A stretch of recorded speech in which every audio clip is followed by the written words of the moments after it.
Summer is in full swing, and it's time to show off those new trendy sunglasses, poolside or beachfront. What's that? You haven't purchased your new sunglasses yet? My iLab has you covered. For a limited time, when you buy your glasses or contacts at My iLab, you'll receive a free pair of sunglasses. You heard right. You'll receive a free pair of sunglasses with your purchase at My iLab. Schedule your appointment today at myilab.com or visit your nearest My iLab location to redeem your free sunglasses. See store for details. Offer valid through July 27th, 2019.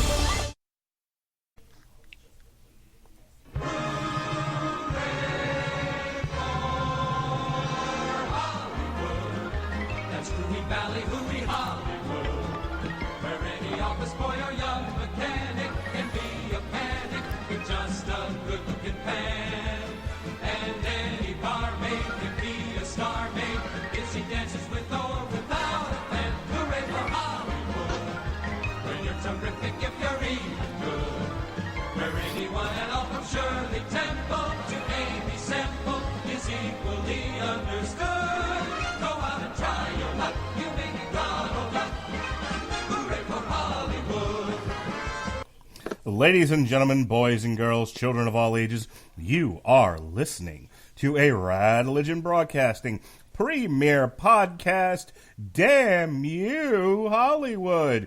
And now, here's your host, Robert Winfree. What a wonderful phrase. Robert Winfree ain't no passing craze. He means no worries for the rest of your days. It's a problem-free philosophy. Robert Winfree. Yay! Wow. You know, I have a straight razor sitting right next to me, and I've never before attempted to reach for it. I'm just laughing how you kind of went from Timon to Kermit the Frog again. Yeah. So, on the way back from Walmart, first of all, in the middle of Walmart, I broke into an impromptu version of Yakety Yak because that's how I parent. And talk back.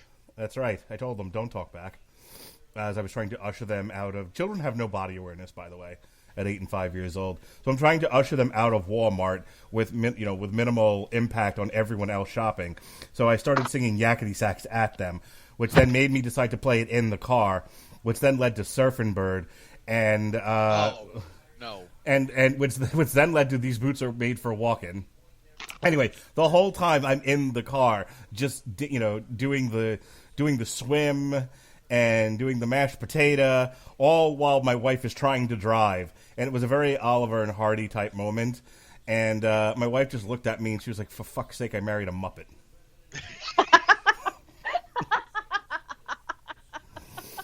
Hakuna Matata. Yay! All right, you're up, pal. All right, with that bit of... I don't even know what that was, out of the way. What I had in mind initially was to introduce you to the theme of Girls by Beastie Boys, but I was afraid, since you're culturally anachronistic, that you wouldn't know the song, so I was like, screw it. I know that song. So I said, screw it, I'll just go with Hakuna Matata by the Lion King, and I think it worked out. Don't you think so, Alexis Hejna from Honeysuckle Rose Creations? I'm just loving that phrase, culturally anesthetic. That's really good. I like that. Thank you. It's true. I am deeply anachronistic relative to contemporary pop culture. I hate it. But no, I have heard the Beastie Boys song on occasion. I don't know that I would have recognized it immediately from you doing it, but I do know the song. I'll keep that in mind. All right, anyway, nonsense aside, but what are we without nonsense? Because really, that's what you tune in for. Tonight on Damn You Hollywood, we will be reviewing the latest Disney remake, and I can't call this one live action because it's pretty much 100% CGI. But some of the landscapes were real. I assume so. It's because it's stupidly expensive if they had to actually do the entire thing. But we'll be reviewing The Lion King, and oh boy.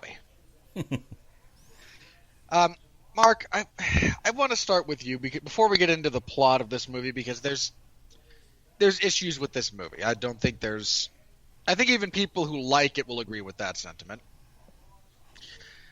And I do want to talk very briefly about the Disney remake trend more generally. Okay. And again, I want to be rather brief with this because we could do a whole show on this and never mention the actual movie, and then people will complain at us for not actually doing our jobs. Mostly you complaining at me because no one else cares. But I want to save myself the aggravation. So I think that the best instances of these remakes have been the times when the remake has actually brought something new to or fleshed out. It's brought something else to the table. It's fleshed out some characters. It's taken a slightly different twist on things, whatever it happens to be. Now, I think the two best instances of this, and the only ones off the top of my head that I could think of, are Cinderella and Beauty and the Beast, both of which flesh out the world that they're in. They give... Maleficent did the, the bad guy is really the good guy twist. So at least they brought something new to the tale of Sleeping Beauty. And Alice in Wonderland was a totally new story. God help me, I'm defending Alice in Wonderland. Yeah, I don't consider Alice in Wonderland all that defensible, but but the point is valid. It's essentially a retelling of the similar story, but it's also very much a Burton story rather than Lewis Carroll's. Mm-hmm. Which is true of all Tim Burton movies when he's supposed to adapt something. Looking at you, Charlie and the Chocolate Factory. I like Charlie and the Chocolate Factory. You are the only person I have ever heard say that.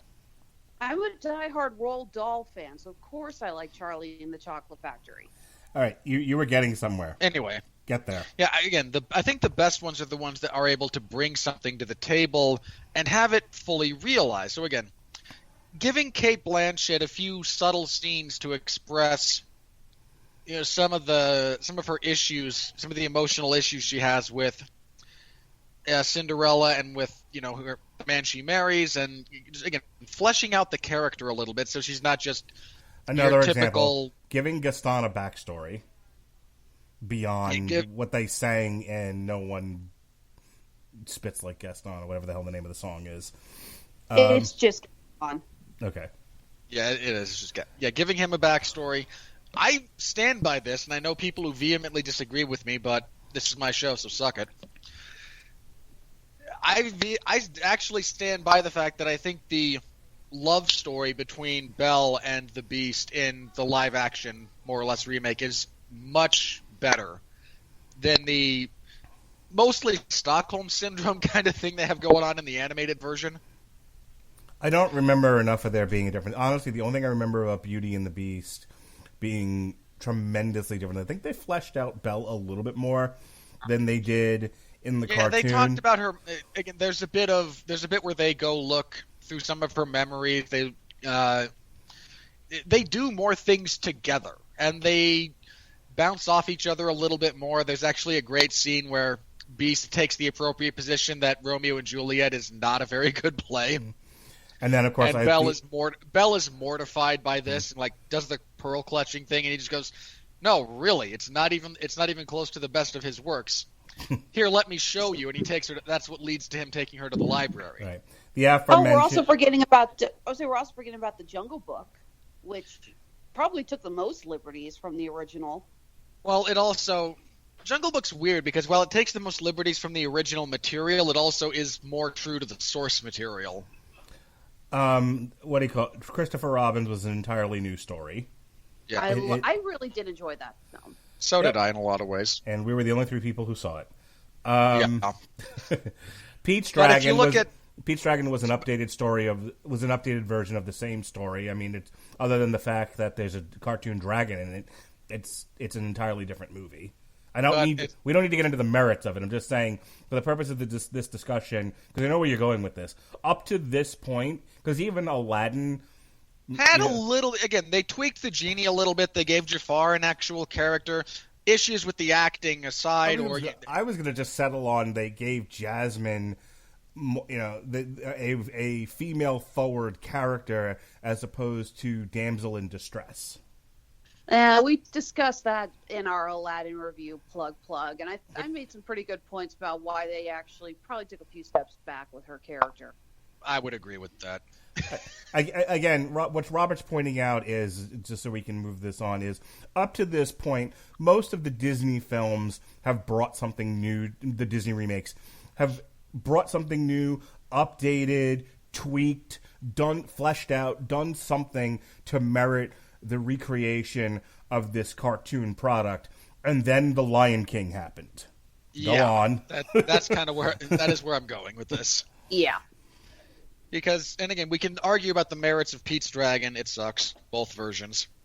We can argue about Dumbo sucking. I mean, and again, Dumbo was just, every time you hire Tim Burton, you got to know it ain't going to be good. The question is whether or not it appeals to enough people, but Burton's made like 2 good movies. They at least tried with Dumbo. I'm not even giving them that credit. Okay, but I don't think they knew what they were doing with Dumbo. But, so moving the goalpost forward. But Dumbo and Pete's Dragon are good examples because they're instances of not really knowing what you're doing with the property. And that's not to say you're incompetent, but just not really having a clear direction for what you want to do. Whereas the successful ones, and not just financially, but I think even the artistically successful ones, go out of their way to bring something new. Otherwise, why bother making it? Apart from purely generating revenue, which fair enough, valid reason. Then we get to The Lion King, and anyone else feel like this movie was just an attempt to show off what their computers could do? Oh my God, Alexis, you took the words right out of my mouth, because I walked out of that and I looked at my wife and she was like, "What'd you think?" And I'm like, "I think that was a 2-hour photorealistic CGI demo reel that made George Lucas cream his pants." Yep. Pretty much. I will go on saying, I've said this multiple times before, the movie is gorgeous, and the CGI is amazing. I don't think anyone's ever going to knock it. It looks incredible. With a handful of exceptions, yes.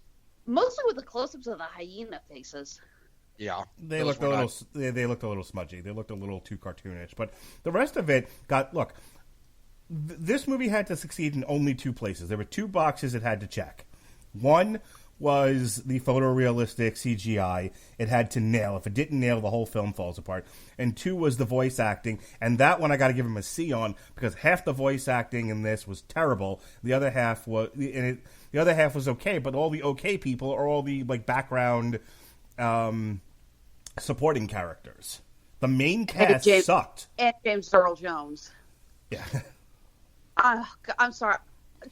I loved James Earl Jones. I still do.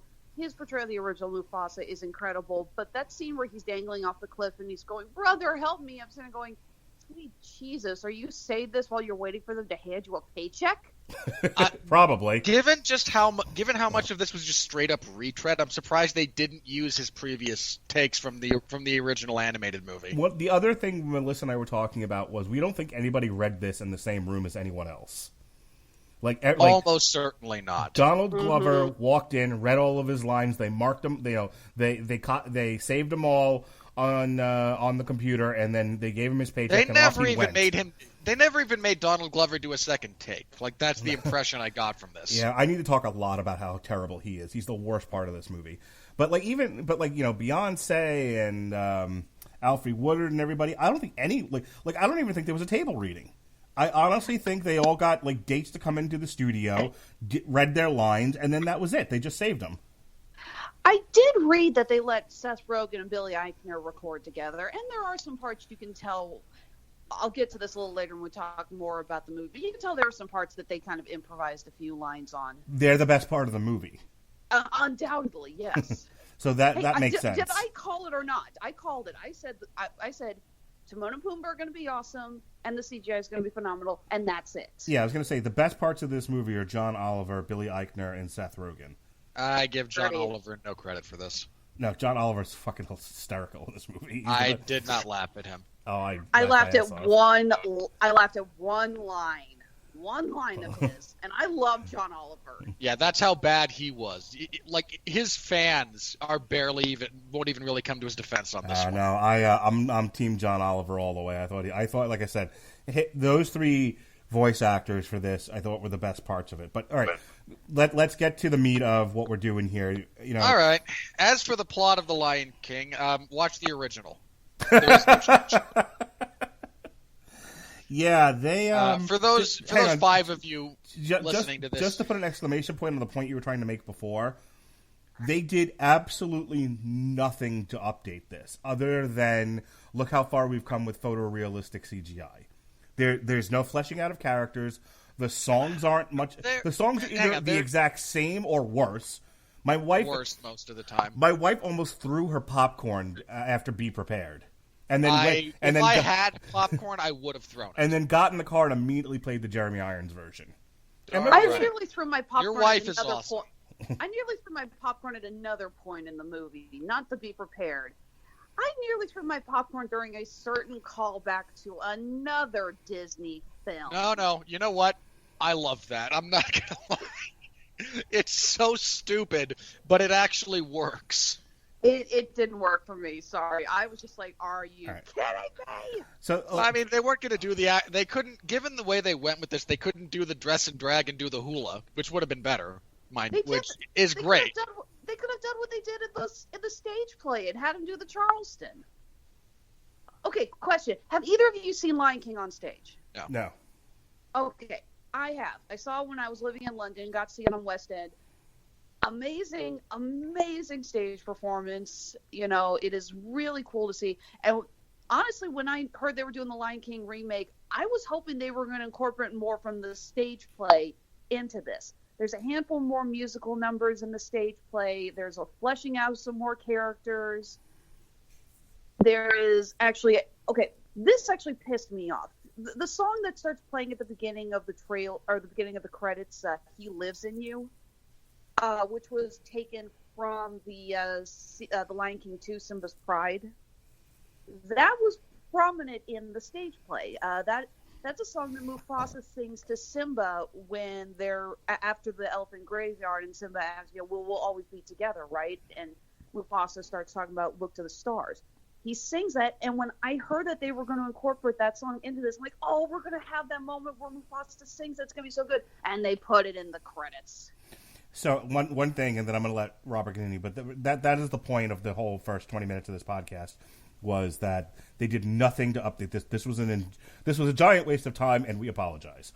However, I got to say this before you jump into the same exact plot as the cartoon. It's Hamlet. It's Hamlet, everybody. When it started, and you get the "Hi, hey, do," and the sun comes up and everything, my wife and I bursted out laughing. We could not contain ourselves. You would have thought we were high. I mean, when you talk about a shot for shot remake with no differentiation, no updating, no new take, no second look, no nothing. I mean, it begins the same exact way as the Lion King cartoon. Yeah, the opening is a shot for shot remake. We could not contain ourselves, and it only went downhill from there. Yeah, exactly. I agree.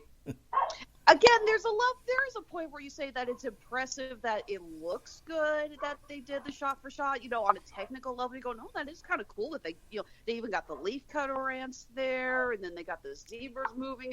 There is something to that, but again, you don't feel like this is worthy enough of a movie. This feels like something that someone did for a demo reel to try to get a job out of college. Yeah, this feels like a YouTube upload, not a Disney production. To be fair, whoever did this should absolutely get whatever job they apply for in the VFX field, because gorgeous. Yeah, no, but that's the thing. The most successful thing about this was the thing that it needed to be, which was the photorealistic CGI. Everything else is almost an utter failure. All right. Let's stop reviewing the movie so Rob can tell us what it's about so we can review the movie. All right, let's go through this very briefly then. For the five of you who don't know the plot of The Lion King. Again, it's Hamlet. We're introduced to Simba, the newborn son of the king of the Pride Lands, a very prominent hunting ground somewhere in Africa. That leads us to... being introduced to some of the primary characters again. Simba's father, the king, Mufasa, voiced by James Earl Jones. Mufasa's brother Scar, in this instance voiced by text-to-speech, Chitwili Ejiofor, who covets the throne and can't become king, and in all actuality would have been murdered by Mufasa because that's how actual lions work, but let's just go with it for the sake of the story. So again, Simba is your pretty typical obnoxious child born to royalty who thinks everything is going to be his and has yet to actually have the life experience to learn proper responsibility and restraint. We meet the hyenas, who are exiles from the Pride Lands because the story continues to perpetuate the myth that hyenas are a plague that consume everything, which is inaccurate. But I'll get to that later if it comes up again and it really bothers me. I don't know if it will or not. Scar is able to successfully orchestrate the murder of Mufasa. He convinces Simba to run off. He tries to have Simba killed. He thinks Simba's dead because hyenas are terrible at their jobs. Simba, racked with guilt, believing he caused his father's death, wanders off into the desert. Scar becomes king. Simba is saved from certain doom by Timon and Pumbaa, a meerkat and a warthog, who introduce him to a life of hedonistic nihilism. Which is actually more true in this version, where they actually try to kind of espouse that bit of philosophy, and I would have been so much happier if they'd actually pointed out how profoundly stupid it is. But they don't, sadly. Years pass, Simba grows up, somehow becoming a very, very healthy vegan cat. He eats bugs. I'm just saying, you will not get to a 400-pound lion eating bugs. They have a very specific digestive system and nutritional needs. Not all of which will be met by consuming colonies of termites. Nala sneaks away from the Pride Lands as Scar has let the hyenas loose on the territory, and again, the hyenas are ravenous, all-consuming monstrosities that don't care about the actual balance of things. I feel so bad for hyenas as just a species. They get such a bad rap because of these movies. Nala sneaks off to go look for help. Scar attempts to convince... This is the closest we get to something added to this movie. There's a bit of a subplot where Scar also was in love with, or wanted to be with Sarabi, Mufasa's wife. So Nala sneaks off, stumbles across Simba, tries to get him to come back with her and reclaim his place on the throne and overthrow Scar. And Simba's like, nah, bruh, check out this grape ape, man. Sorry, utterly random reference. Go smoke a bowl of grape ape. Yeah. Apparently it is, in fact, the name of a strand of marijuana. Rafiki shows up because he always does. And we get the scene where Mufasa's spirit calls to Simba and says, remember who you are. I actually have a major gripe with that scene, the way they did it in this movie. Simba decides, all right, fine, I'm going back. I will reclaim my place on the throne, etc., etc. Timon and Pumbaa follow along. The three of that group stages a bit of a coup. Simba confronts Scar, learns that no, it was actually Scar that killed Mufasa. He was not responsible. Battle sequence. Scar winds up being eaten by the hyenas after he sort of betrays them, trying to save his own backside. Simba becomes king. The circle of life continues. Yay. All right. Let me... this is not going to take very long. So, I don't think we need to be repeated ad nauseum how great the CGI looks in this. It's beautiful. It's amazing. It's the best part of the movie. Let's move on. Donald Glover sucked as adult Simba. He sounded very mealy-mouthed, very... just very small. He sounded like Donald Glover. He doesn't fill out the... He had more personality as Lando in Solo. He has more personality in Atlanta, and I don't even watch the show. He's not a bad actor, and he can light up a room when he wants to. But I feel like he walked into the recording studio to do these lines, whispered them, and ran out of the room again. The voice coming out of adult Simba was so off, it took me out of the movie. However, J.D. McCrary as young Simba, spot on, sounded just like young Simba from the cartoon. So we talked about this earlier. Seth Rogen and Billy Eichner as Pumbaa and Timon, respectively, were very funny, had a lot of chemistry together. I thought they were great. They were probably the highlight of the movie for me. Chiwetel Ejiofor, Black Panther. He was fine as Scar. I don't no. That's I don't think that's Black Panther. I think you are confusing your people. Yes, you're right. Different guy. Sorry. Yeah, but you're thinking of Baron Mordo. Yeah, this is Baron Mordo.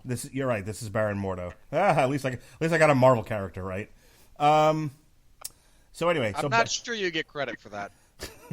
So Baron Mordo is Scar. I thought he was fine, but he had no business thinking be prepared. No. He is not fine. No, he is terrible. He's okay. When he's delivering dialogue, he's fine. He just shouldn't be singing.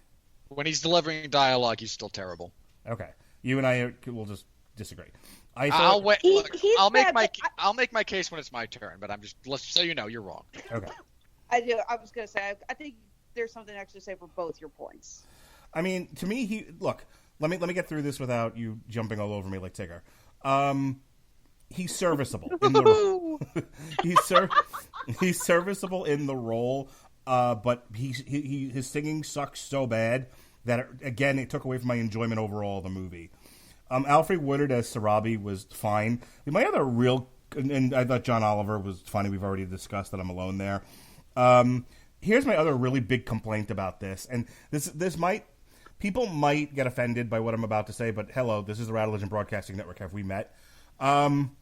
If you hire Beyonce to do voice acting for you, or even to have her in a role, Beyonce has a wonderful, sultry, sounding voice. She has she has soulful. That's the word I was looking for. She has a soulful, sultry voice. That's what you're hiring her for. Whatever diction coach beat the living shit out of her personality that's inherent in her voice, and then gave this sort of stock, robotic, utterly bereft of any personality voice work she did for Nala, needs to be taken out back and shot. She was the worst. I mean, Donald Glover just sounds like he didn't give a shit. She actually actively sounded bad as Nala. And I don't understand why you would hire Beyonce and then take all the Beyonce out of Beyonce. Well, you might as well have just hired Kate Blanchett or fucking what's her nuts there, Meryl Streep. Yeah, what's her nuts, Meryl Streep, as Nala. Then, like, if you want proper diction, hire an actress known for proper diction. If you want Beyonce because she's got soul, brother, then fucking let her do it that way. What the hell? This was, I couldn't, every time Nala talked, I just wanted to get up and leave the theater. And because there was so much of that in this movie, you're going to, other than my wife and I just looking at each other at times and laughing at how bad this movie was, I was not having a good time. James Earl Jones sounded less dead as Mufasa than he sounded as Darth Vader in Rogue One, so good for him. Everybody else was fine. The hyenas were funny. The rest of the voice acting, nobody really took me out of it. The songs, other than Be Prepared, which was the dirt worst, seemed okay. Nothing really threw me off. Oh, the one thing, and this isn't necessarily a knock, I just got confused. John Canny as Rafiki, I could have bet money was Mel Brooks. I swear to God, I thought Rafiki was being voiced by Mel Brooks in this. And I'm like, oh, that's a fun choice. Nope, wrong guy, John Canny. So instead of a legit Broadway African actor, you thought it was everyone's favorite Jew. Correct. Legit thought it was Mel Brooks. This was a giant waste of time, and I apologize on behalf of Disney. Alexis? For the record, I do not blame Chiwetel Ejiofor for his role. He was simply given bad direction. He is a great actor, and I feel that that's the case for a lot of the actors. It's a similar argument we had when we talked about Dark Phoenix. no one in this cast is a bad actor, but it's clear they were given terrible direction for what to do. Can I jump in here then and ask you what the hell happened to Jon Favreau in between the Iron Man movies and the Jungle Book and then this? I can tell you that. I think I actually have the answer for this. Well, I asked her, so let her answer, and then you can mansplain. I have an answer, but you know what, Robert? I'd like to hear your answer first. Oh, God damn it. Okay. In all seriousness, let's look at the casts by comparison between the Jungle Book and this, since that's probably we have the same director, we have a lot of the same aesthetic choices in terms of the style of CGI, the style of the Jungle Book and the Lion King are apples to apples as opposed to Iron Man and the Lion King, which is apples to watermelons. Got it. Go. Okay. So, well, you bring up a good point about the director's history. So let's take something that is him, but is also deals a lot within the same medium. Again, let's consider for just a second the cast, the voice cast for the Jungle Book. Let's start with Bill Murray. Bill Murray actually has more personality at this point in his career in his voice than he does in his face. And I don't mean that as a shot at him, okay? He's always been more of a deadpan comic. And he gets across a lot of what he does vocally, more so than with physical acting, especially as late as he, as advanced as he is in his age. But has gobs of personality in his voice. Eminently recognizable, and is pretty clearly having a lot of fun with the role of Baloo most of the time. You have Ben Kingsley playing a deliberately stuffy, uptight character. So that good casting, and again, someone with a lot of vocal prominence. Christopher Walken as King Louie. I mean, what can you say? There's nothing bad to say about Christopher Walken as King Louie. Idris Elba as Shere Khan. Same thing. You're dealing with a guy who is very used to doing a lot with his voice when it comes to his acting. Be that accents, be that resonance. I mean, again, look at him in The Wire, and then listen to him on Luther. Yeah. Very, very, very, very different vocal performances, but both deliberately get a reaction when he speaks as much as through anything he does with his face. Can you imagine the reaction I had when I found out Idris Elba was not from Baltimore? Because goddamn. No, because I also... I'm sorry. No, go ahead. I was going to insult Mark's cultural sensitivity. Well, I was just going to say, I think a lot of that also goes to the fact that Kingsley and Idris Elba are both classically trained stage actors. I would completely agree with that. No, you're absolutely right. The cast that we got for The Lion King... Yeah, now let's consider The Lion King. Hang on, would you let her finish? Jesus. Sorry. Go ahead. Honestly, I've interrupted you guys just as many times. It's fine. No, Robert, you are absolutely correct. We got a bunch of A-list names for The Lion King, but none of them are real classically trained voice actors. None of them are stage actors. The few that those of us have admitted we liked are comedic actors. I mean, comedic actors are the best for vocal work because they know how to put their all into just one phrase. Donald Glover, Beyonce, all of them, they're all great, but they do not have any real training in this. They're not used to it. Hell, I'm pretty sure, if I remember correctly, Donald Glover, as much as I do like him, I don't think he has any actual acting training. Was he found on YouTube? He did singing, I think, kind of. I'm not deeply familiar with his history. I know he does some musical stuff. Yeah. Well, again, to that point, let's consider, just for another apples to apples comparison, let's consider, because Chiwetel Ejiofor is a good actor. I am aware of this on an intellectual level. You can't watch some of his work, 12 Years a Slave specifically, if you want to. Oh, great movie. Okay, you can't look at his work in that and tell me he's a bad actor. You're lying. He's a good actor. But there's a significant difference between an actor being good on camera and an actor being good with their voice. There's a lot of actors, and I don't mean this as any major slight because what I'm about to describe is very difficult. but there's a lot of actors who, if you take away their face, bring almost nothing to the table. They have to have that specific thing to him. They have to have their eyes to him. I mean, James Marsden as Cyclops.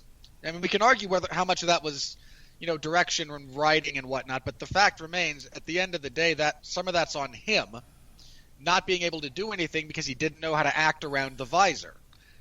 And by contrast, I hate to bring up one of the gold standards of this, but Robert Englund wearing 8 hours worth of prosthetic makeup as Freddy Krueger learns how to work with it, how to make it part of the character. Well, instance, try to contain your racism against Ryan Reynolds, but I mean, look at his facial expressions underneath a complete mask in Deadpool.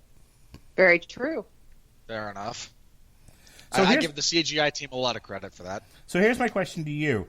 Jon Favreau didn't all of a sudden forget how to direct, and you can only put so much on the cast's inability to command vocal range and voiceover work. He's able to get it out of a superior cast in The Jungle Book. I get that part of your argument. But he, again, didn't become a worse director over time, so why couldn't he push these actors a little further? I don't think there was any... Again, when I said that I think they gave Donald Glover one take, I'm not joking. Like, that seems like first take stuff. Yeah. And I don't know if it was timing. I don't know if it was money. If they just sunk so much of the budget into the CGI that they couldn't really compensate the actors for their time the same way to spend 3 days recording. That's fair. Because they want to make sure things get done properly. I was going to say, this is not a cheap movie. This was $260 million. I am aware this is an expensive movie, okay? I am not making the case that this was done on a shoestring budget. I will make a case for allotment of funds. Like, where do you think that, because they didn't, none of the cast saw an appreciable amount of $260 million. Right. No, I get that. So so when I say a budgetary issue, it's not that there was not money to be had. It's how are we going to spend the money allocated to us? All right. So there's your take on it. Alexis, what was your take? I feel like Disney really had tight reins on this project. I have a sneaking suspicion that I could be 100% wrong, but I have a suspicion that they did not want to let Favreau really deviate from what they had. Even if he came in saying, okay, so we're going to change this character and maybe pull in this from the Broadway stage or whatever, I bet Disney was putting their foot down saying, no, don't do that. This felt like a film that really had, I don't know if you want to call it too many cooks in the kitchen, but it really felt like it was controlled from point A to point Z. Yeah, that's I'm sure true. it's probably a little from column A and a little from column B. But yeah, this was not all things considered between the cast and the director. This was like a C effort, and what kills me about that is how much money this is going to be another $1 billion movie, and it absolutely doesn't deserve it, but it will be. So, yeah, I'd agree with that. So hang on. That overarching. So hang on. So Alexis was in the middle of her review. Yeah, Go ahead. Yeah. This is the point that I made. I saw this with my aunt. She and I always go to a lot of the Disney movies and the animated movies together. I've seen most of Disney films actually with her, and she enjoyed the film. But this is the point I made to her. A couple of years ago, I used to run a column on animation, and I did the top 10 most impactful deaths of all time in animation, movie and TV. And Mufasa's death was on that. I would probably top 5, but probably not top 1. No, he was number 2. Actually, just for fun, can you guys guess what number 1 was? It wasn't Bambi's mother. I would guess Littlefoot's mom, actually. Dang. Very good. That was number 1 for me. So watching this movie during the scene with the stampede in the gorge and Simba coming across his father's body, and again, Mark, what you said about the child actor playing young Simba, that kid's going to go on to some great things. He was really nailing his lines. You could feel the emotion in the kid. And I'm watching the scene, and I started crying a little. But I suddenly realized I'm not crying because of this movie. I'm crying because it's all I can think about is the original animated film. And that still gets me. I still get teary-eyed when I watch it. You have just one of the most impactful moments in 2D animated history. And I look at the screen when Scar comes and he sees Simba curled up next to his father's dead body. And this CGI lion looks up, and I think, that is not the face of a child who has just gone through traumatic loss. That's the same face Eddie gives me when he wants a T-R-E-A-T. And for the record, the dog is laying right next to me, so there's a reason I'm spelling. I like the fact that you spelled treat to your dog, like I do to my kids. He knows what that word is. He does. Okay. Anything else? Yeah. I want to know if it was Favreau or a writer or someone else at the Disney big heads who thought it was a good idea to have Simba's hair drift along, be eaten by a giraffe, be shit out, and then have it get to Rafiki. What the fuck was that? So here's a good time for me to jump in with this bit from the Wikipedia page. Shot-for-shot claim. The trailers of the film led to a claim of its being a shot-for-shot remake of Disney's 1994 film. On December 23rd, 2018, Sean Bailey, wait, wrong guy, Disney's president of production, said that while the film will revere and love those parts that the audience wants, there will be things in the movie that are going to be new. On April 18th, 2019, Favreau said, some shots in the 94 animated film are so iconic, he couldn't possibly change them, hence cracking me and my wife up. But despite what the trailer suggests, this film is not just the same movie over again, liar. And later said it's much longer than the original film by approximately 30 minutes. And part of what we're doing here is to give it more dimension, liar, not just visually, but both story-wise and emotionally, liar. On May 30th, 2019, Favreau said that some of the humor and characterizations are being altered to be more consistent with the rest of the film. And this remake is making some changes in certain scenes from the original film, as well as in its structure. Where? What scenes? What are you talking about? On June 14th, 2019, Favreau stated that while the original film's main plot points will remain unchanged in the remake, the film will largely diverge from the original version, liar, and hinted that the elephant graveyard, the hyena's lair in the original film, will be replaced by a new location. So there's your explanation for giraffe shit. I looked at my aunt when I saw the piece of lion hair on the dung beetle's shit ball with this look on my face of, you've got to be kidding me. And she looked back at me and said, well, that's the circle of life. And I said, that's not a circle of life. That's a circle of shit.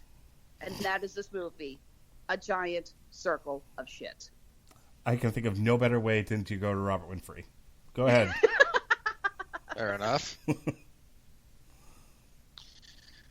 Let me see. Okay, again, I've got to spend a fair bit of time on this. I've made no bones about it. Scar is one of my favorite. It's probably my favorite Disney villain. Just straight up. Period. Full stop. End of discussion. He's the best. And unfortunately, I don't know why you wouldn't get Jeremy Irons back for this. If at all possible. He was busy doing Justice League? He did actually. Oh yeah, he is. Sorry. He did actually offer to come back. He loved doing that role, and when he found out they were doing a remake, he said, "I'm available." Not black enough. Have you seen? Yeah, pretty much. Have you seen the behind the scenes stuff that because they've released some of the recording footage they have of the voice actors from the original. Have you seen him singing Be Prepared? No. It's great. He gets into it. He's actually dancing a little bit. And yet they still had to cover him with Jim Cummings on a handful of parts. True. But that's actually not a slam at Irons. That's more just a praising at the amazingness that is Jim Cummings. Hey, look, man, if you can replicate Jeremy Irons that fluidly when he's singing, Godspeed, man. You are awesome. Yeah. So we're dealing with. So I'm a little bit. Again, I try very hard not to be the, how could you recast this role, or if it's not so and so, it's not my whatever. Like, that's pretty stupid. Because even the most iconic roles can be redone and reimagined. I mean, as way of example from my personal experience, I never thought anyone other than Anthony Hopkins would ever really be Hannibal Lecter. And then Mads Mikkelsen comes along and turns that on its head. So it is certainly possible. So I don't know why. Again, I'm not sure why they wouldn't try to get Jeremy Irons back, because he injects such glee into that role. And unfortunately, and I can do a one-to-one comparison here because a lot of the lines are the same. By contrast, Ejiofor's is flat. There's very little emotion in anything he does. And I don't know if they're trying to go for cold, calculating, emotionless guy. Yeah, I think they were going for sinister. Like, instead of being over the top, like Disney villainish, I think they were purposely like what if you really were just like a cold, calculating manipulator? You wouldn't sound over the top. Was probably the direction he got. But wasn't that what we loved about Scar? Yeah. If you want to go that way, you need menace. And unfortunately, again, we're devoid of menace, even if you wanted to go that route. So you get a very flat performance from him, and I don't know how much of that is him. I don't know how much of that is direction. I don't know how much of that is external factors, whatever. But very little of that works for me. And I have to give Be Prepared its own little special rant here for just a second. Be Prepared is probably, in my estimation, the best Disney villain song. Now, when you get to the top 3 or so of that particular list, a lot of it comes down to personal preference. And fair enough, I know, look, if you want to stump for Hellfire from The Hunchback of Notre Dame, fine. You can stump away. That's a great piece of music. Nobody remembers it. You're fine. Actually, Hellfire, Poor Unfortunate Souls, and Be Prepared are my top 3. Yes, but you're like a cartoon aficionado. Regular people don't remember The Hunchback of Notre Dame and didn't see it. I'm not sure how true that. Again, I'd stumble. I'd actually argue that the soundtrack from Hunchback is very well remembered. The movie, no one could tell you anything about. I was just going to say that's a pity because more people need to hear Tony J singing. I love the soundtrack to Hunchback. It is genuinely brilliant, but I don't know who that movie was made for. No one does. No one really does. They were on a streak and thought they could do no wrong, and then they realized, oh, wait a minute, we can. Never mind.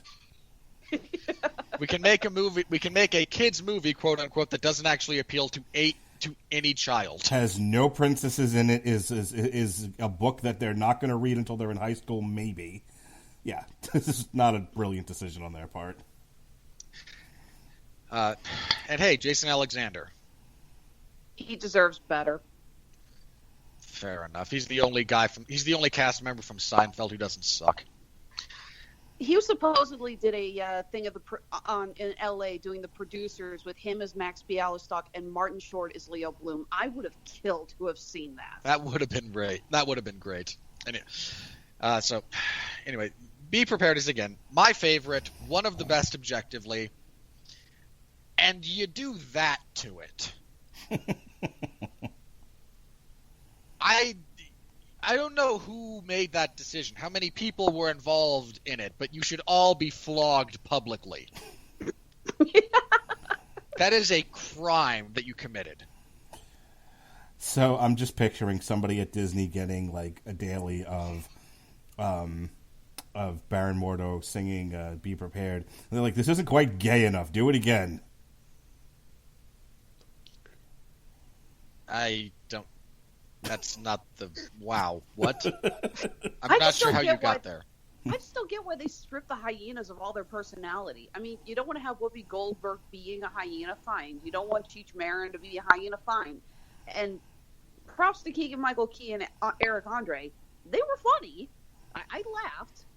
But the hyenas were bland. Because they didn't want, like any kind of racial or particularly offensive humor. So instead we're gonna go with sort of a modern, you're in my space, Seinfeld-ish type of thing. That'll offend nobody and only make half the audience laugh. It won't offend anyone, and it will only amuse. Actually, your approximation of 50% is probably generous. I was going to go 30. And okay, so there's that. There's again a villain who's absolutely critical to this story working. You have to hate Scar, but at the same time, he has to be charming enough to be compelling. And you get neither menace, nor charm, nor compulsion, nor intrigue out of this performance. And be that visually or the actors or the vocals, just none of it. James Earl Jones, I love you. This felt like you were getting a paycheck. What do you think was worse, his Darth Vader in Rogue One, or which was awful, or his reading of Mufasa Part 2?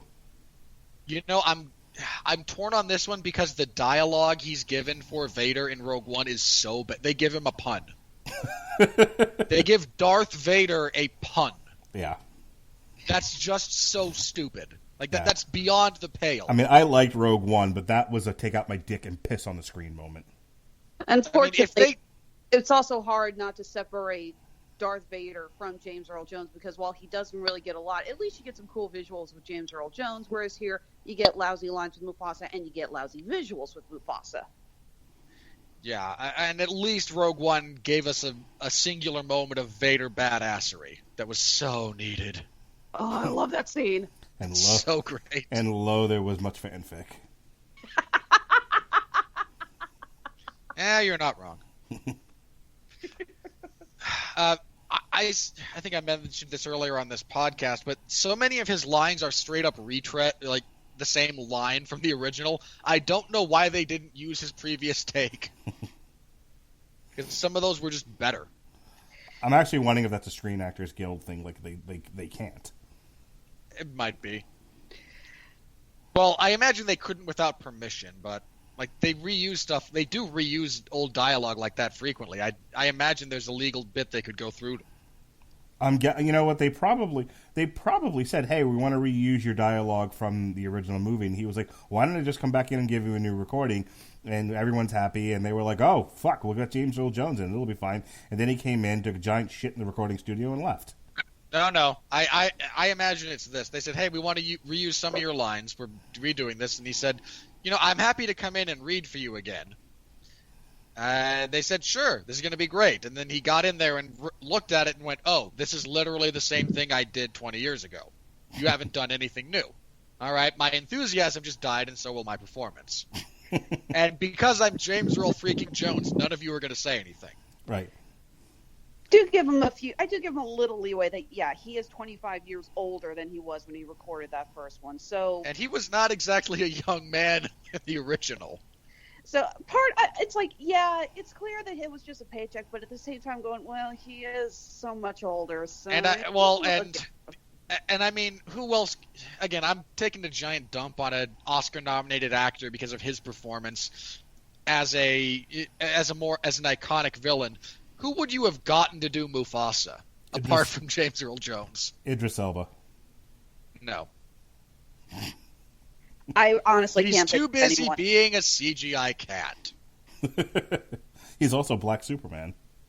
Can't wait. No, actually, you're not wrong. First he was Shere Khan, now he's McCavity. Fair enough. There's a few other things I did want to briefly touch on because they pad this movie out with a bunch of unnecessary and useless stuff in order to avoid the shot-for-shot claim, I think. Like, okay, here's a bunch of stuff that doesn't actually add much. I think the closest we get to actually adding is you get a bit more of Timon and Pumbaa actually expressing, again, hedonistic nihilism. And I do wish that, again, I really would have preferred that whole philosophy gets shot in the head publicly in this movie. But instead, it's now you're our friend, so we'll bend our excesses because we like you. They also took out, and this might be a really small thing, and it might be kind of everyone else might be saying how you're nitpicking, whatever. Again, it's my show. So shut up and listen because you're listening, or skip ahead. I don't really care. During Simba doing Mufasa's revisiting of Simba before he heads back to the Pride Lands.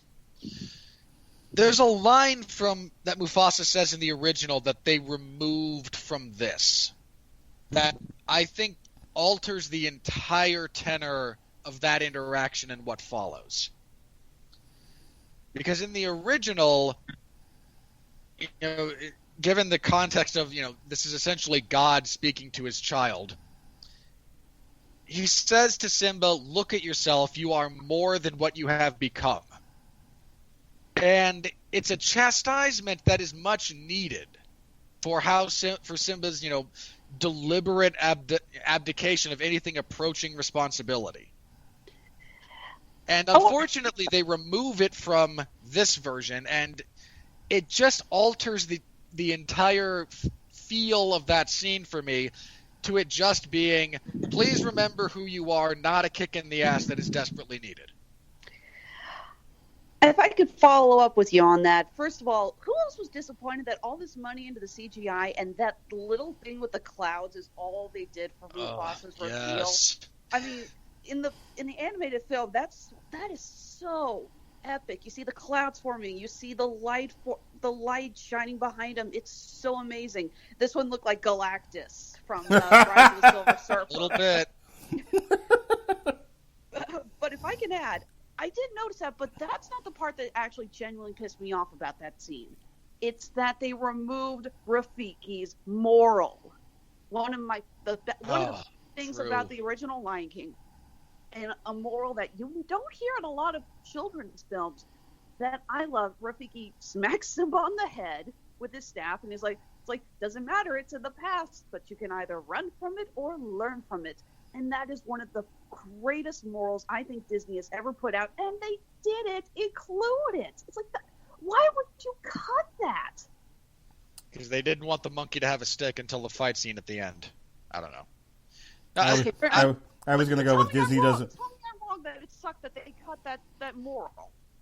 I was going to go with agree Disney didn't want violence in their children's film. Oh, shut up, Mark. I love that. I love that he, because, Simba's, again, desperately trying to avoid responsibility and just, the past doesn't matter. And so he smacks him on the head. Ow! What'd you do that for? It doesn't matter. It's in the past. You've expressed this desire. Yeah, but it still hurts. Oh, the past can hurt. If they didn't want him to hit him with the staff, they could have had him throw mud at him or something. There's so many ways they could be, and again, Rafiki is that whole interaction is perfectly poised to actually point out the stupidity of the philosophy and the lifestyle that Timon and Pumbaa are trying to live out, because it is shallow and pointless and stupid and leads to nothing of value. And instead, it seems like they didn't want to offend all of the hedonistic nihilists out there who are going to see their movie. And instead went for kind of a half measure that removes, again, this genuinely great moral from Rafiki and makes Mufasa less of the father figure that he should be, and more of just a, come on, remember, you're not this remember who you are, please, instead of again, kind of a kick in the ass that Simba needed. They also took out, I think, an important line of dialogue from Simba. And it's an odd one that they chose to remove, because it does give you a bit more insight into his character. All these years later, I forget where it takes place specifically within the original, but after he shouts up at the night sky, I think this is right before he encounters Rafiki the first time. He is struggling with who he is. He's met back up with Nala, and he just looks up at the night sky and says, "You said you'd always be there for me, but you're not." and it's my fault. And I don't know why they would cut that unless Donald Glover's reading of it was utterly inaudible, which is entirely possible. No, that was a really good scene. Really felt like they trimmed down a lot of the important lessons. They even cut that line when Mufasa is chewing out young Simba for going into the elephant graveyard. They cut the line, being brave doesn't mean you go looking for trouble. Okay, so I guarantee you that there was a script doctoring session for this where they took out a lot of stuff, and it was like they read through, like, let's with red ink cross out all the stuff that's going to bore children. Just leave in the cute stuff, and that's what we got. And yet, for some reason, we need a scene of Scar trying to blackmail Sarabi into. They had to give more shit for the girl lions to do. I'm just saying they made some bad choices as far as the editing of that went. But can you disagree that probably didn't happen? There's a deleted scene from the original Lion King, which was expanded upon in the stage version. It's called The Madness of King Scar, in which Scar is lamenting about how come he's not more popular, and Zazu's trying to put some sense into his head, going, well, you've been doing this, and you haven't been doing this, and you haven't been doing this, and am I getting through to you? And Scar essentially realizes, oh, I need a queen. That'll make people like me. And he doesn't go for Sarabi. He actually goes for Nala. And that makes sense. Yeah, basically, it's like, wow, you've gotten older. And he essentially threatens her to become his queen. And that's one of the reasons she takes off to look for help, is because she's been threatened now by the king. Because the king's gotten awfully rapey? Yeah, pretty much. They're animal. I mean, come on, they're animals. Yeah, but again, if they wanted to expand more with that, they could have included that scene. It was cut from the original. It was included in the stage play, and I felt that it was a really good way to kind of elaborate more on Scar's character, that he just could not understand what he needed to do. So my kids had the best reaction to this movie, by the way. First of all, this is yet another one where my daughter was like, yeah, I like the original better. So she's becoming that person. But the other... Well, she's not wrong in this instance.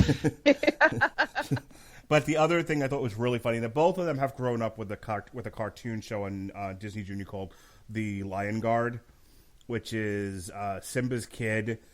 Simba's daughter is the queen of the Pride Lands, and Simba's son, his second child, is the captain of the guard. He's the Lion Guard. And he just which runs is not actually how that works, but okay. And so he's running around and yelling at hyenas and shit like that. It's a fine cartoon. They've made a lot of toys. My kids loved it, when they were actively watching Disney Junior and a lot younger. My son at the end of this movie was just like, I know where they're going with the sequel. First of all, love that. Second, he's like, the next one's going to be The Lion Guard. And they're going to do a live... He pitched it in the theater, and I wanted to just take him to Toys R Us and buy him all the things. He pitched a Lion Guard photorealistic CGI sequel to this. My son's for hire, Disney. I just want you to know, my son will gladly be a pitchman for future live action movies. So will my daughter. Incidentally, since you brought up the sequel, I can't believe I spaced on My Lullaby as a great Disney villain song. Only decent thing to come out of the sequel, mind you, but it is a great song. Are you done? No, I think I need to discuss the elephant in the room, so to speak. Not the literal elephant, because there's plenty of those in the movie.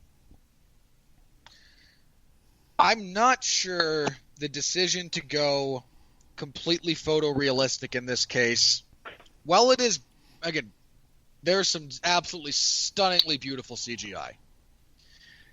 Unfortunately, the lack of real animation from both the character models and the voice actors mixes together to make a deeply unengaging experience. To make for a deeply unengaging experience. Yeah, lion faces are not particularly expressive. And I get that they wanted to do, we're not doing, the same degree of cartooniness that we did in the original. Fine. But when Baloo the bear gets to be expressive, and granted, he also got to do something. Again, you have, first of all, the vocals of Bill Murray, as we already touched on. And some of the physical stuff they let Baloo do with the rest of his character model instead of just his face. That makes him more of an engaging character. In this instance, it's a lot of static shots of the characters and no real engagement of there's no real engagement for you auditorily, and there's no real engagement for you visually apart from, boy, that looks beautiful. So who's really into this movie as it's going on? It doesn't help. We keep saying lion faces aren't that expressive. You guys did see the Lion, the Witch, and the Wardrobe, right? Nope. Yes, I have. Liam Neeson's Lion, Aslan, was very expressive, and that's got to be one of the most flat vocal actors in the history of mankind. They made that work. In fairness, they also they did seem to ask him for that. The Lion, the Witch, and the Wardrobe, isn't that a Chronicles of Narnia movie? Yes. Yep. It is the first. Yeah, I've never seen any of them. I've made a lot of Narnia jokes, but I've never actually seen the movie. Or read the books, I'd wager. Books are for Mark burning. does not read. Books are for burning. Look, LeFou, Mark we know it you're off on illiterate. the bingo card. Last thing I have to say about this from kind of a craft perspective. Wait, did you just call me LeFou? Yes, you're illiterate. Thanks. No one fights like Gaston. Sorry, go ahead. It just occurs to me that I'm illiterate and have never had to spell it out loud before. Does that make you Gaston? No, Jesse's Gaston.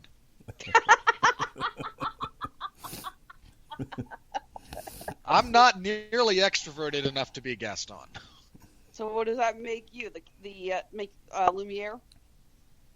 No, I would never sing to a dinner guest. I don't know who I would be from The Lion King, actually. Beauty and the Beast. I don't know. I think you're the Beast. I don't know who I'd be from Beauty and the Beast. You're the Beast. Or you're Belle. You're Belle. That's it. Moving on.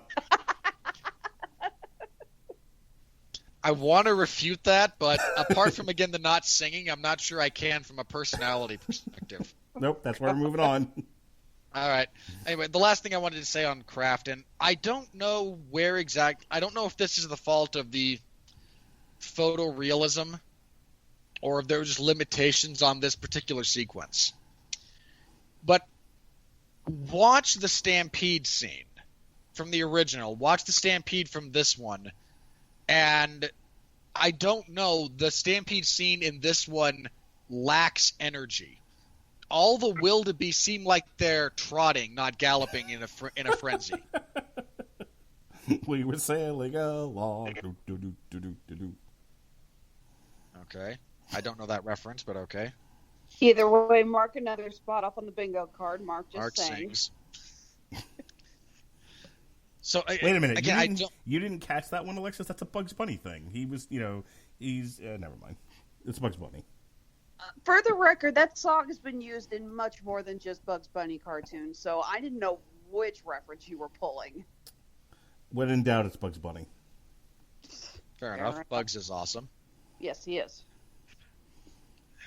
There's just a lack of energy to that sequence, and I don't know if they just struggled to get the wildebeest character models moving fast enough and have it still be readable. Not for nothing, this whole movie lacks energy.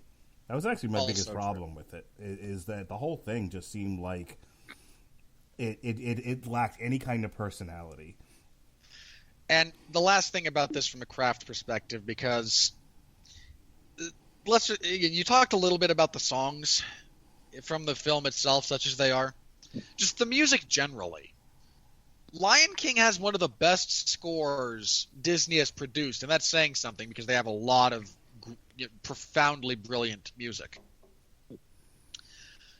And you take Oscar-winning material, and you look at it and decide, you know what, I think we can do better.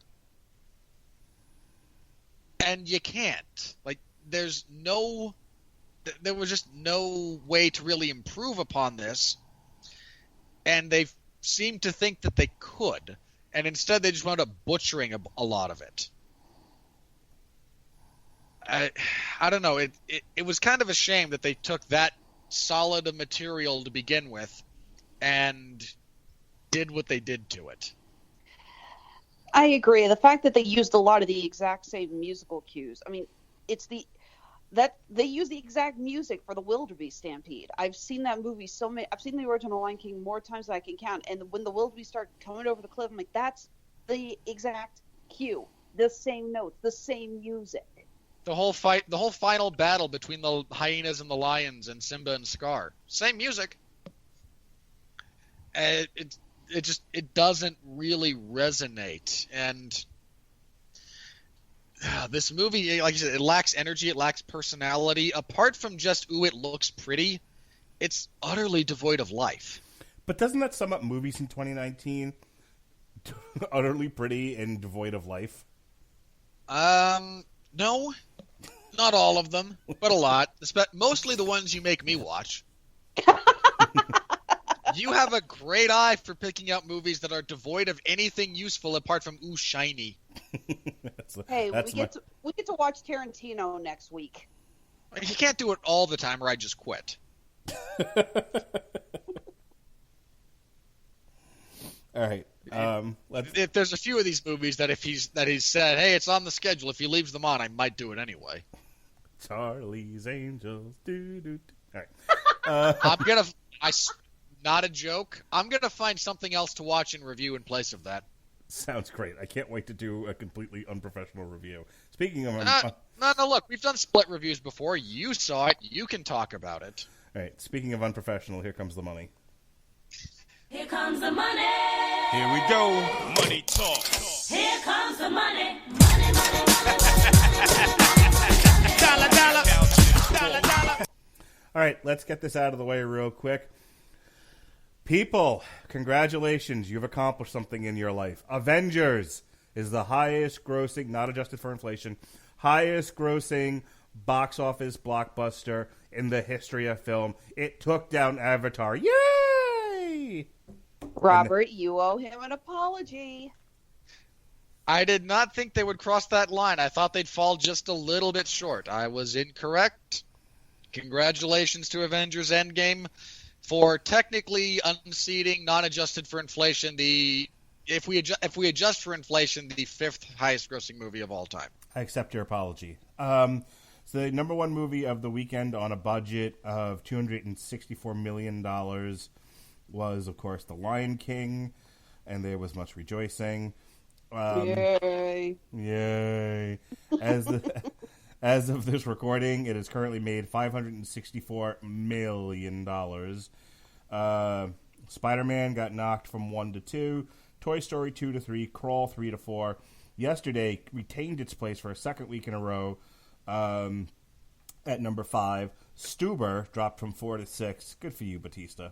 Aladdin 6 to 7 and has almost hit its $1 billion mark. Annabelle Comes Home dropped from 7 to 8. Midsommar dropped from 8 to 9. And The Secret Life of Pets, 9 to 10. And Avengers Endgame retained its place at 11. Rounding out the top 20 were The Farewell, The Art of Self-Defense, Rocket Man, John Wick Chapter 3, Men in Black International, Mentor, Super 30, Wild Rose, and Maiden. Dark Phoenix currently number 24, just in case anyone was... No one cares. Everyone involved with that got fired. We've all forgotten that movie exists already. It haunts my dreams. Here's where we stand for the year. Disney owns your world. Avengers Endgame is obviously still number 1. Captain Marvel number 2. Aladdin, as I said, is about 11 million away from $1 billion. Spider-Man... It'll hit that next week. Spider-Man's 25 million away from $1 billion. Toy Story is about 140 million away from $1 billion. That one might not make it. It might not. I mean, it'll be close, but it might not. If it does, it'll be barely. Yeah, it's what a year for Disney, right? Everybody. I'm sure they're lamenting that Toy Story 4 only made only wind up making $998 million. Everybody in the Disney boardroom has no pants on and is hard as a rock, including the women. The Wandering Earth was mental image. Thank you. You're welcome. Do it in your Snagglepuss voice. Oh God, not again. Everybody's hard as a rock. And somehow you once again transition into the stroke guy from The Simpsons. That's why Snagglepuss having a stroke voice. No. Yes. Yes. I don't talk like that. No, I had a stroke. The Lion King, currently at number 7 with 564, as I said before. How to Train Your Dragon is still in the top 10, but knocked down to number 8. Pokemon, number 9, and Alita Battle Angels hanging in there at number 10. Knocked out of the top 10, Godzilla, Shazam, Dumbo, The Secret Life of Pets, John Wick, Us, Dark Phoenix, Men in Black, Glass, and Annabelle Comes Home. We all knew none of those were really going to last. So, a few of them significantly overperformed. Depending on whether or not you count Spider-Man as a Disney movie, since they're the ones that made it, but they made it for Sony, so let's go ahead and credit Disney with this just to make the point. Disney currently owns 6 out of 10 spots, and we still have Star Wars to go. Wow. All hail the mouse. Goddamn right. Woohoo! That was the most awkward sounding Mickey I think I've ever heard. Wait, his or mine? I thought that was for one person. No. I started, he ended. Yeah. You both sound terrible. My Mickey is very concerned about all the hard women in the boardroom without any pants on.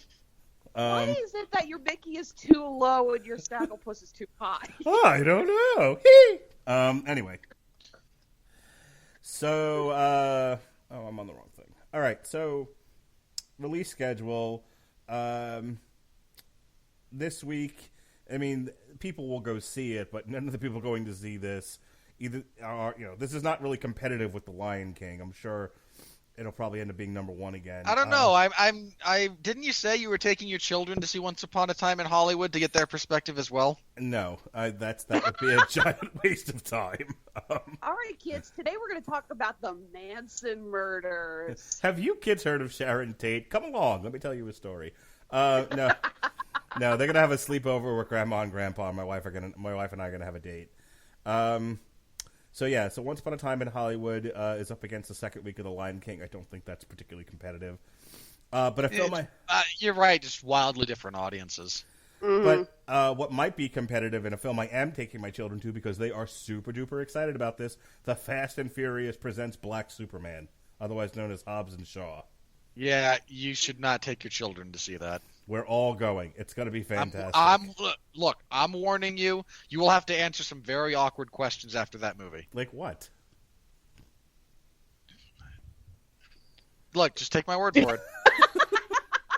Do you think a porn's going to break out in the middle of it? Look, like Jason what The Statham's Rock gonna... and Roman Reigns do on screen is going to make your children ask questions. Like mid-explosion, Jason Statham just blows The Rock? I don't... No, that's not in Jason Statham's contract. Robert, I'm sorry, but the way you paused there was like sorry, what? I had a bit of scrambling your brain trying to No, think of I something. know. I had something caught in my throat and I had to mute myself. Yeah, sure, whatever. No, anyway. In all seriousness, there's going to be a lot of language in that you might have to... They've heard me curse before. It'll be fine. Wait, isn't that movie PG-13? Probably. The Rock's getting 2 F-bombs. Yeah, and they've heard me. At least. Believe me, it's something my kids haven't heard. Which, by the way, so my son thought the Joey Ryan's penis party was the most funniest wrestling he's ever seen, but refuses to talk about it with anyone but me because he knows it's inappropriate. Credit to your kid for knowing it's inappropriate, but shame on you for letting him watch. Yeah, it was a poor parenting choice, I'm not going to lie. That was a poor choice. Look, that was a poor choice by you. It was a poor choice by your son. It was a poor choice by the carrier. It was a poor choice by the wrestlers. Everyone. Yeah, everyone should be ashamed. We get no points and make God of Deeply ourselves. ashamed. Anyway, nothing is competitive with The Lion King for like 2 weeks. By week 3, we're into Dora and the Lost City of the Gold, and the movie we're going to review. I am torn on that. I'm not sure anyone's going to go see it. I don't know, man. My daughter is like hot for that movie. Meanwhile, we're going to go see The Kitchen, you and I. No, I will not be seeing The Kitchen. You're seeing The Kitchen because it's on the schedule. I don't care that it's on the schedule. I really am not going to put myself through that. Alexis, help me out here. You really don't have me on the schedule for anything in August until we do the D23 Comic-Con wrap-up, and then we're talking the banana splits. I don't have a voice in this. Someone's reviewing The Kitchen with me. I don't care who at this point. Let's move on. You can ask Jesse. No, this is your What? podcast, fucko. Yeah, that for some reason you schedule. So then we got the Angry Birds movie on August 14th, which, that's going to be a Radulich family outing. It's going to be fantastic. Are we reviewing that? No. What are we reviewing instead? Nothing. Just giving me the week off? Oh, for fuck's sake. This just makes no sense to me. You're making me review The Kitchen, but passing on the Angry Birds sequel. Yeah, okay, because that week we're doing Swamp Thing stuff. Oh, which also makes very little sense, but okay. What? Swamp Thing. He doesn't make any sense. He's like Chewbacca. We're doing The Kitchen. It's a comic book from DC. We're doing it. Stop arguing with me. It's in your contract. Read it. Now listen. You have not sent me my contract to sign. That's your For the problem. record, are we reviewing Ready or Not? What the fuck is Ready or Not? It's a comedic horror film. You've probably seen trailers for it. This woman gets married to this upper crust family, but after Oh, the wedding, that. The one where they're trying to kill and the then bride. yeah. No. Mark does not like horror. I mean, I'm not reviewing it. You guys can do whatever you want. Yeah. I mean, if it didn't have Adam Brody in it, I might be tempted. So the point of talking about all that is Lion King's got a couple of weeks here with very minimal competition. So again, it's already halfway to $1 billion. I don't think it gets as far as $2 billion, but I think it comfortably makes $1 billion. That's really all I have for the money. Anything else? If it drops, unless it drops like 60% next week, it's making $1 billion. This movie was made solely to make money. This is not a film that was made because there was a story to tell or there was passion behind it. This is a movie that was made because somebody said, "Hey, let's check it out. We can do this." No, yeah, they have a list of Disney movies that they can repurpose. This was on the list. This is just the next one on the list. I would say I would actually tell you the one I'm looking forward to the most out of a lot of these projects is Mulan, just because they're probably going to do the most interesting stuff with that one, since it's not going to be a musical, therefore not a shot for shot remake. They just announced another one they're adding. I don't know if this technically counts as a live action remake or not, but apparently they're going to redo James and the Giant Peach. You know, I could live with that. I want to actually with what they could do with the CGI with the bugs. I think it could be good. Yeah, I'm much like you. I have read a lot of Roald Dahl, and I do deeply enjoy his work. It's one of the reasons I can't stand Tim Burton's take on Willy Wonka and the Chocolate Factory. It's my least favorite movie featuring Christopher Lee. I would rather them do a mashup of James and the Giant Peach and the Iron Giant, and have the Iron Giant fight the Giant Peach. No, Mark, that's not how any of that works. Grab, squish, victory. You know they're doing a remake of Attack of the Killer Tomatoes? Yes, I saw that.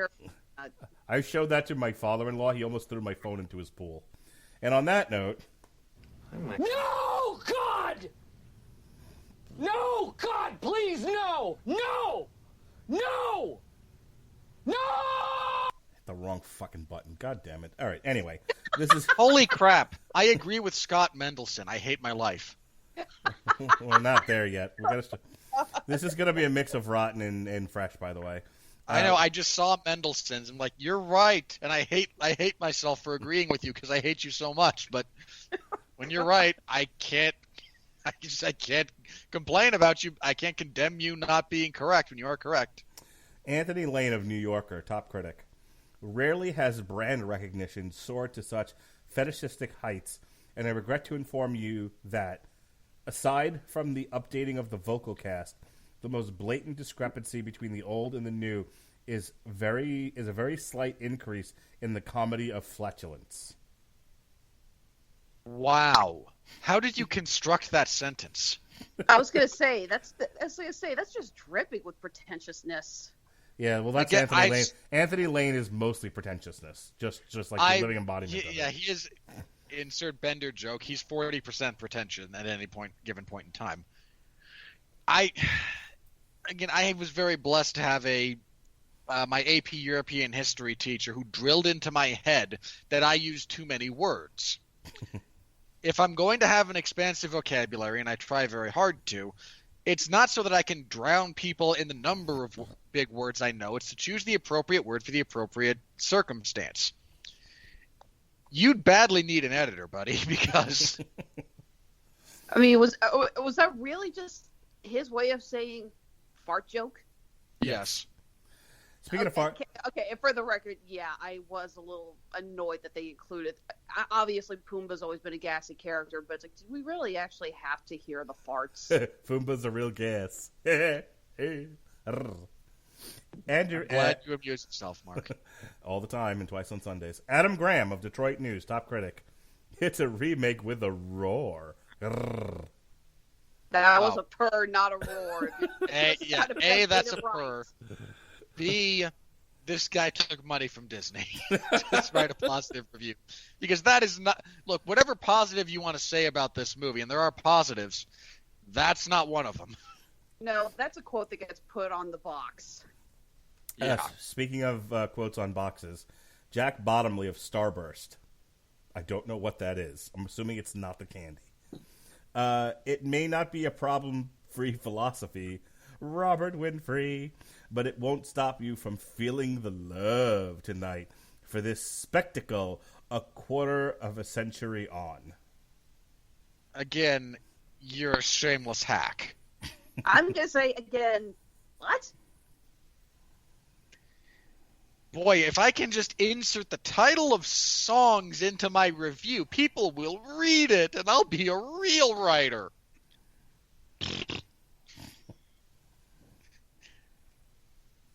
Ugh.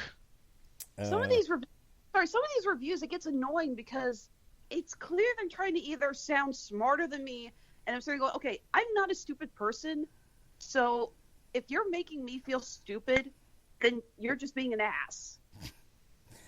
Kent Garrison of Mad About Movies podcast. He's mad, mind you. Just about every choice Favreau made as director was the wrong choice. And his insistence on 100% realism in a film in which the animals talk, sing, and do choreography makes my head hurt. Okay, the fact that your brain just can't comprehend the uncanny valley is not my problem, buddy. Your point, like the substance of your point that this is badly directed is correct. But the specifics that you cite actually don't necessarily support your conclusions. So I don't know what to tell you. I still say this film was taken mostly out of Favreau's hands. This seemed like a Disney board meeting squeezed out. With no pants on. Sure, Mark, no pants on. Look, we all know pants are the devil. Fair enough. Nobody wears pants in the boardroom. Owen Butler, Film Inquiry.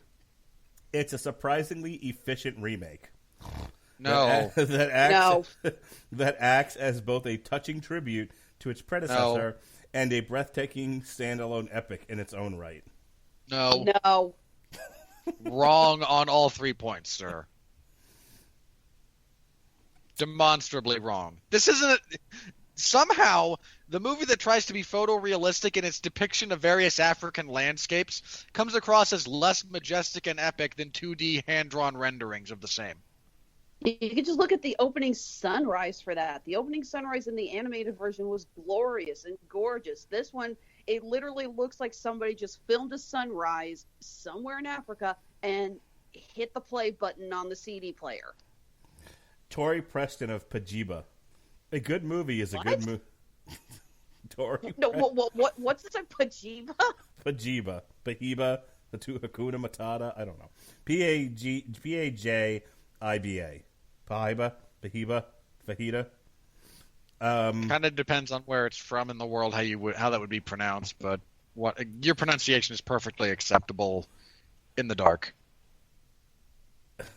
By which I mean absent further knowledge. A good movie is a good movie, and in no way, a good movie is a good movie, and this in no way replaces or diminishes the original.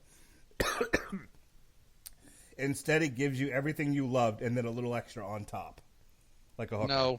No, she's not wrong. That I'm sorry. This was a female reviewer, right? I'm going to go with yes. Yeah, she's not wrong. You have a 50% chance of being right. She's not wrong that this doesn't diminish the original. So, I really hate the argument, this ruins my childhood. No, it doesn't. The original Lion King is still there. It's still timeless. And if you doubt it, I'm going to go play the Super Nintendo game and try to figure out the right combination of roaring at the monkeys. Hey, have you seen the speed run for that game? I don't think I have enough anti-stress medicine to do that. No, just look up a video of the speed run of the speed run of that game. It's pretty impressive. Actually, for the record, the part that made me rage quit that game wasn't the monkeys and it wasn't the ostrich. It was the goddamn waterfall. Emily Asher Perrin of Tor.com. In effect, watching The Lion King now feels more like watching a nature documentary. Have fun, guys. I mean, wow. What a comment. Was your name Wishy or Washy? I would have rather watched a nature documentary than watch this. I mean, if they were going to do photorealism, maybe they should have just nixed the talking animals and just had David Attenborough narrate. Ian Thomas Malone of Ian Thomas Malone. You self-employed loser. The Lion King overhunts the terrain of its predecessor. A lifeless remake that inhabits the Shadowlands of nostalgia. Nostalgia is not the Shadowlands. Nostalgia is actually a really interesting word when you break down its roots, and a very interesting sensation within the human experience. I wouldn't even say this overhunts. It's just not very well done. There's a significant difference. If anything, this movie is overwritten. I mean, there's a couple of different scenes where they give Scar more dialogue that is utterly unnecessary. I mean, specifically, like when he's blaming Simba for what happened to Mufasa. He talks too much in this one. There's a lot more kind of subtlety and understatedness to what Jeremy Irons does in the original. Okay. I want to end with this one, but right underneath him is Matt Brunson of Creative Loafing. But we have to talk about this because this is the best. This makes me glad we did this tonight. Og's Cruise of Rappler.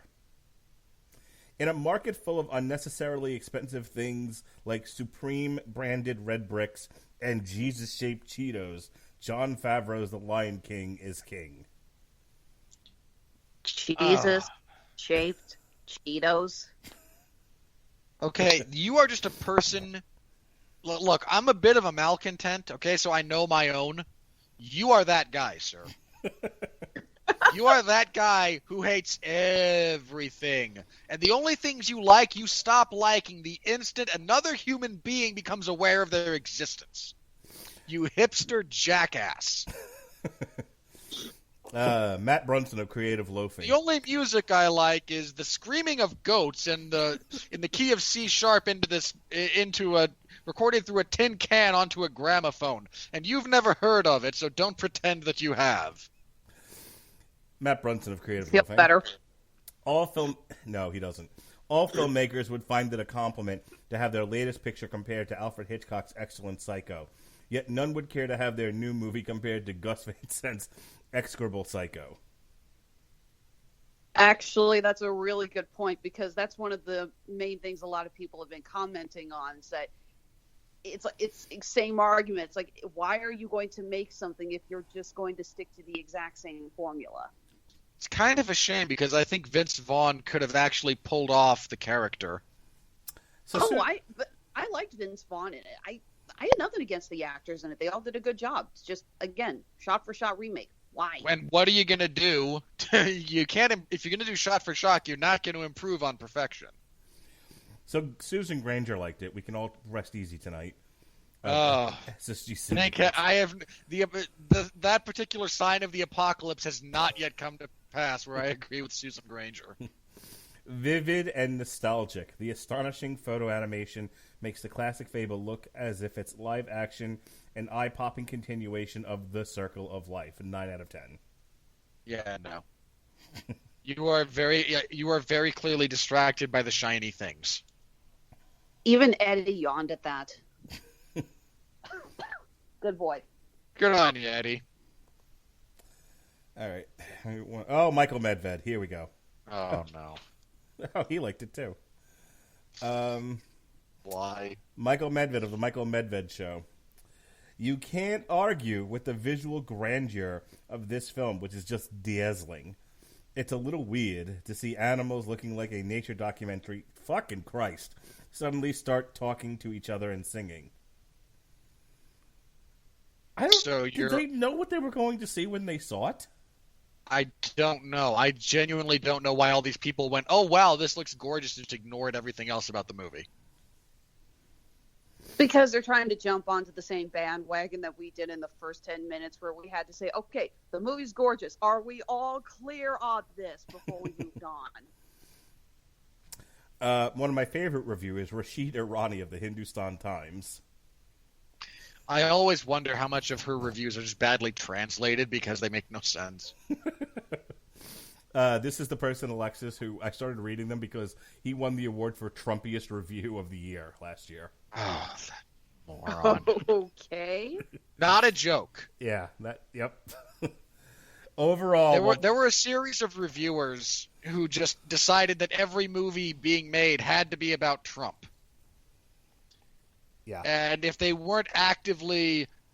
could not actively be construed to be attacking Donald Trump's presidency, then these were bad movies. And how dare you change the story of the founding of McDonald's so that the little guy doesn't get squashed by the vicious entrepreneur businessman? We demand that Trump... gosh, shut up. True story, by the way, about the Michael Keaton McDonald's movie. All right, so Rashid Irani of the Hindustan Times. Overall, while the plot offers nothing new, honestly, how could it? This re-envisioning of The Lion King is a wondrous treat that merits comparison with the golden age of screen animation. No. It doesn't.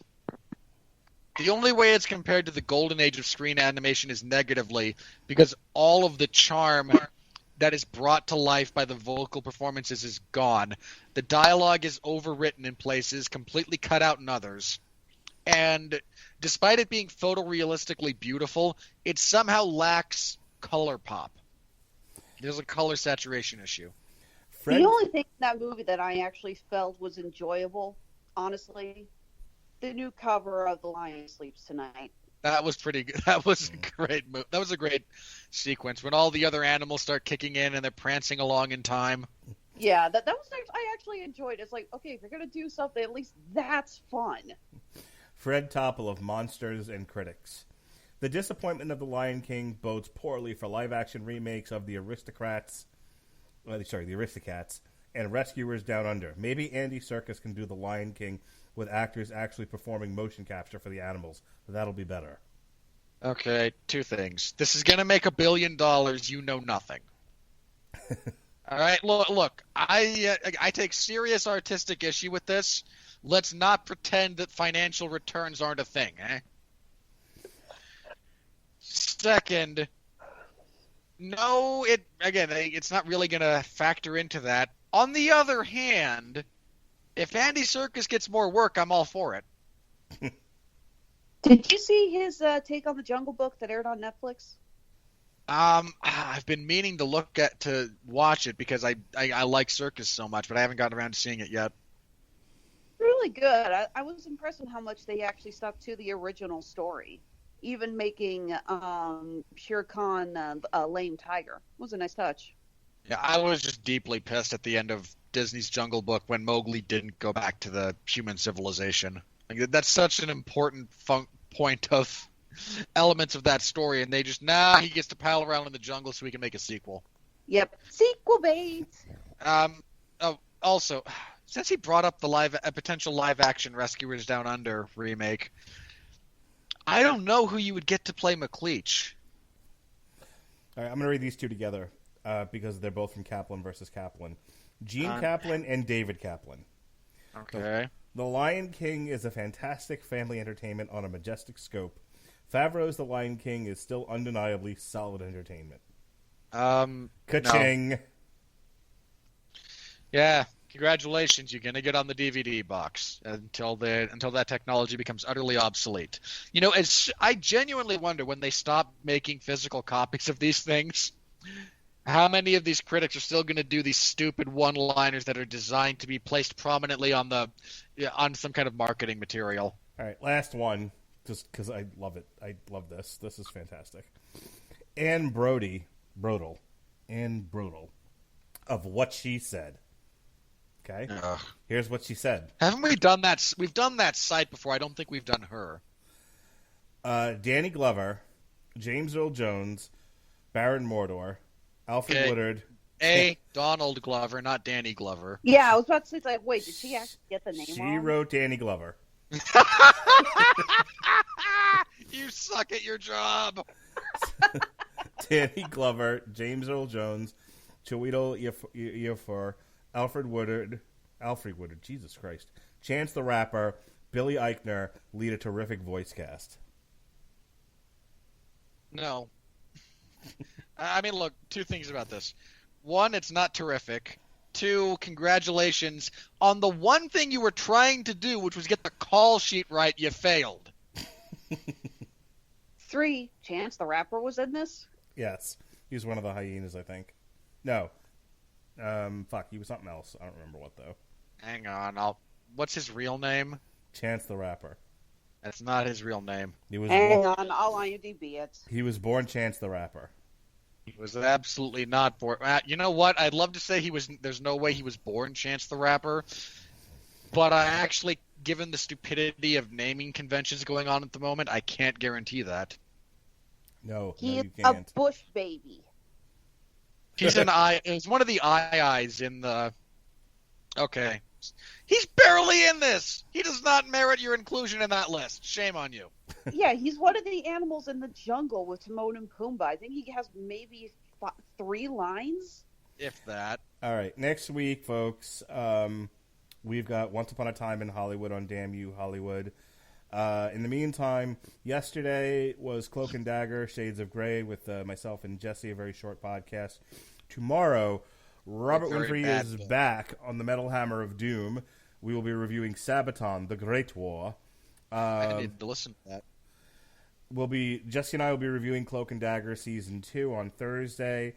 And assuming Jesse and... oh, shit, I can't do this on Friday. So I committed to doing a watch-along for Game Changer Wrestling that I can't do because I'll be at the movies. Oops. No, nothing of value will be lost. Nothing of value will be lost. Pennyworth on Epic starts this Sunday. Everyone should watch it. I want to plug that show. Don't. Just don't. Next week, myself, Alexis Hejna, Ronnie Adams, and Jesse will pitch Robert Winfree 4 DC Meets Hanna-Barbera books. And I have the best one, and I'll win. So tune into that. I sincerely doubt that's what happens, Mark. You've given me a preview of your pitch, and unless you are lying to me about it, no. Just think. Enjoy the invasion of the aliens. Just think Huckleberry Hound, David Simon, The Wire. Perfect. The aforementioned... I was so gay that I couldn't tell anyone. Don't worry, baby. Omar still loves you. Perfect. The aforementioned Once Upon a Time in Hollywood. Possibly a extra review of the Muppet movie as we're at the 40th anniversary of that, depending on if I can sit my kids down long enough to review it. Possibly Alexis Hejna if I can sit her long enough down to review it. One never knows what evil lurks in the hearts of men. Next Wednesday is L7, Scatter the Rats. And I will be digging Sean Comer out from a bunker deep underground to do an on-trial for Jackie Brown by Quentin Tarantino. A week after that will be doing Hobbs and Shaw right here on the Radulich Broadcasting Network. Then Robert Winfree can't wait to talk about another Melissa McCarthy movie titled The Kitchen, which is based on a DC comic. He can't Not wait. a joke. I am probably not going to see that movie. I will find something else. Mark will talk about The Kitchen. I will laugh at him, and then I will talk about whatever I saw. So tune in to hear Robert Winfree gush over Melissa McCarthy's acting in The Kitchen. Absolutely will. Look, no joke. She's not a good actress. We'll also be doing a TV party for Orange is the New Black. We'll be doing Patsy Walker, a.k.a. Hellcat, Hooked on a Feline on source material. And finally, we'll be reviewing the new Volbeat, August 7th. So check out all of those tings when tings happen. Speaking of tings, big tings, Alexis Hejna. Tell us about your big tings. I hate that you resurrected that, Mark. I really, really do. My big tings? You don't want to talk about my big tings? Look, unless you're actually talking about tines, which are the technical term for the individual spindles. Oh my on a God, fork. I don't care. Go ahead. Ah, gotcha. Really, I'm just having fun listening to you two threaten each other. That's kind of this podcast. Go ahead. Yeah. I know. Yeah. I'm just sitting back going, oh, please. I got a front row ticket to the bloodlust here. Honeysuckle Rose Creations, intersection of geek and chic. At the end of this month, we are going to be appearing at the Kansas City Nerdlesque Festival. That is the Kansas City Nerd Burlesque event. Yes, Well, this she'll be exists. providing me with a blow-by-blow account of all the burlesqueness.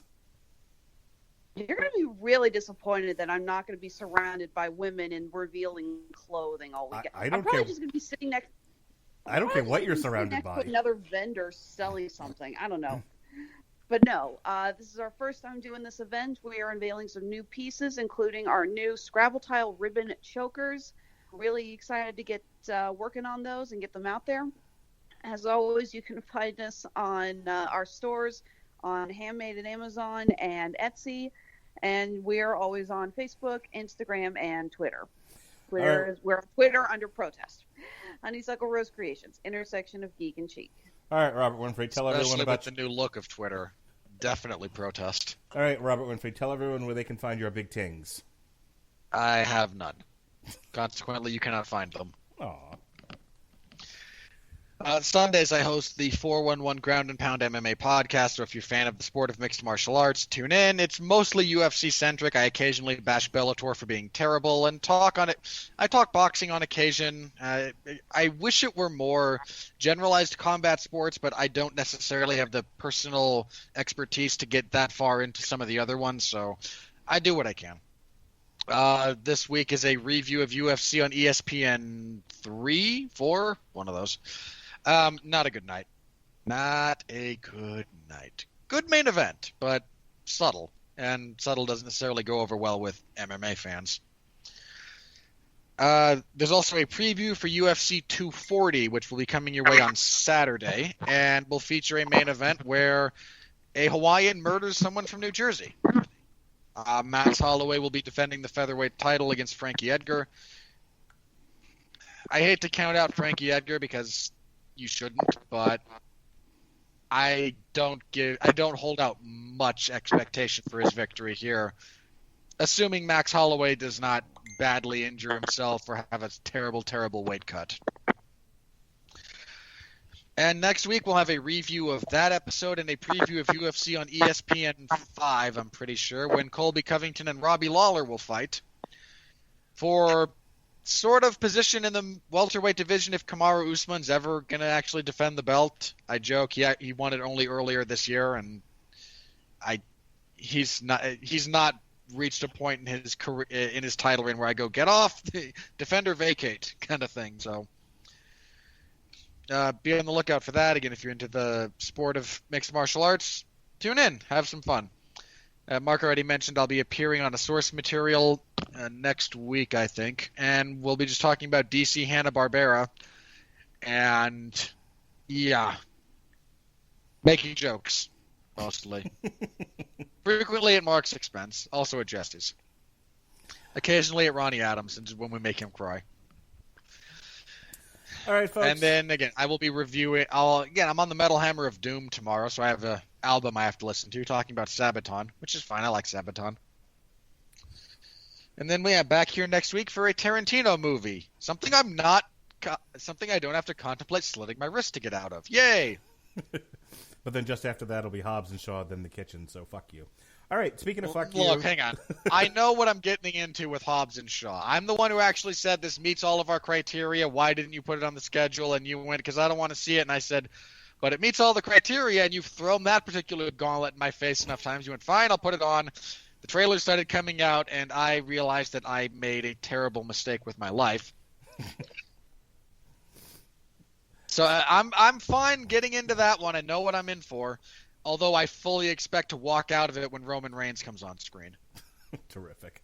All right, folks, for Alexis Hejna, for Robert Winfree, who's still alive despite all odds, this has been Damn You, Hollywood. Be well, be safe, and behave.